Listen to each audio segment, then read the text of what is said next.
আজকের সংবাদ মাধ্যমের আসলে সবচেয়ে বেশি ট্রেন্ডিং আছে যে নিউজটি, সেটি হচ্ছে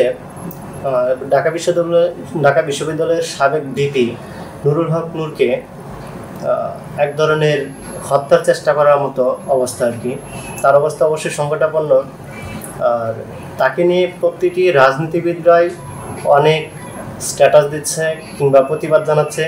আসলে এটা প্রতিটা রাজনৈতিকবিদদের জন্য একটা দুঃখজনক ব্যাপার বলা যায়, কারণ একটা দলের আহ্বায়ককে লাঠিচার্জ করা বা যে কোনো ধরনের তার বিরুদ্ধে এরকম অ্যাকশন নেওয়া, যেটা আইন বিরোধী বলা চলে, এরকম অ্যাকশন নেওয়াটা আসলে সম্পূর্ণভাবে একটা রাষ্ট্রীয়ভাবে নিষিদ্ধ বলা যায়।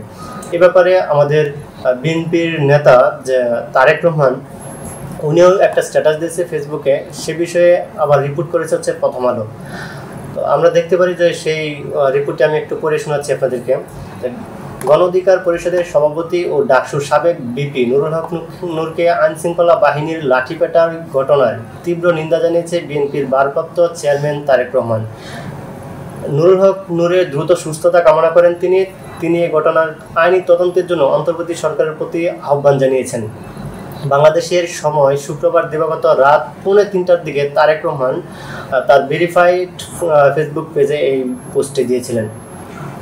পাশাপাশি তার ফেসবুক পোস্টের মধ্যে আরও লিখেছেন, বিএনপি নুরুল হক নূরের উপর হামলা এবং কাকরাইলে সংঘটিত সহিংস ঘটনার তীব্র নিন্দা জানায়। আমরা গণতান্ত্রিক উত্তরণের এক অত্যন্ত লাজুক সময়ের মধ্যে আছি, যার প্রথম পদক্ষেপ জাতীয় নির্বাচন। সম্মিলিতভাবে আমাদের নিশ্চিত করতে হবে আজকের ঘটনার মতো অস্থিতিশীল ঘটনাগুলো যেন আর না ঘটে এবং গণতন্ত্রের অগ্রযাত্রার পথ যেন বাধাগ্রস্ত না হয়। অর্থাৎ এই পোস্টটা দিয়ে আসলে বোঝানো হচ্ছে বিএনপিও কিন্তু চিন্তার মধ্যে আছে যে বিএনপি কি আসলে নির্বাচনটা এরকমভাবে সুষ্ঠু হতে পারে, নাকি নির্দিষ্ট একটা গোষ্ঠীর আয়ত্তে চলে যাবে, তারাও নির্বাচনের মধ্যে যাওয়ার পর হিমশিম খাবে, অর্থাৎ নির্বাচনের দিন বিপরীত কিছু হতে পারে, অথবা এর আগে তাদের উপর কোনো প্রেশার আসতে পারে কিনা। এই বিষয়টা নিয়ে কিন্তু তারেক রহমান নিজেও আসলে শঙ্কা প্রকাশ করেছেন, তার পোস্টের মধ্যে স্পষ্ট বোঝা যাচ্ছে। আবার দেখা যাচ্ছে তিনি আরও লিখেছেন, গণতন্ত্রপন্থী অংশীজনেরা, যার মধ্যে বিএনপি ও তার মিত্ররাও আছে, তাদের অবশ্যই সংযম ও সহনশীলতা বজায় রাখতে হবে। গত বছরের গণ অভ্যুত্থানের প্রকৃত চেতনাকে অবশ্যই প্রাধান্য দিতে হবে। দেশকে অবশ্যই বর্তমান অস্থির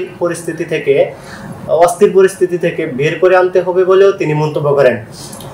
দেখতে পাচ্ছেন এই পোস্টগুলোর মধ্যে আসলে কতটা একটা সংখ্যা প্রকাশ করেছেন তিনি আরও কি লিখেছেন আমি সেটাও করে শোনাচ্ছি।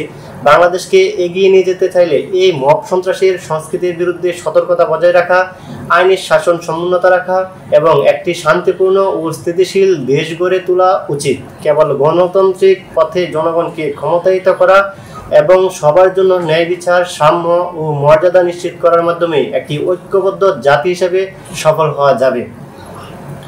তো আমি এখানে হচ্ছে তারেক রহমান, বিএনপির ভারপ্রাপ্ত চেয়ারম্যান, ওনার স্ট্যাটাস পড়ে শোনালাম। আসলে ওনার স্ট্যাটাসটা আপনার প্রথম আলো পত্রিকার মধ্যেও আপনার উল্লেখ করা হয়েছে।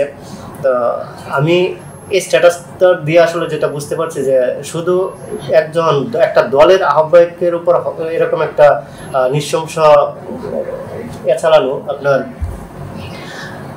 লাঠিচার্জ করা, এটা আসলে যে কোনো দলের জন্য একটা ব্যাড নিউজ বলা যেতে পারে। বা সামনের নির্বাচনের মুহূর্তটা কোন জায়গায় যায় পৌঁছে, ওটা নিয়ে আসলে একটা শঙ্কার বিষয়। যেই শঙ্কাটাই বিএনপির চেয়ারপারসন তারেক রহমান, উনি কিন্তু ওই শঙ্কাটাই প্রকাশ করেছেন তার স্ট্যাটাসের মাধ্যমে। অবশ্যই এটা বিএনপি কেন, প্রত্যেকটা দলের জন্য, বিএনপি হোক, জামাত ইসলামী হোক বা অন্যান্য দলগুলো হোক, সকল দলের জন্য এটা একটা দুশ্চিন্তার বিষয়। ধন্যবাদ।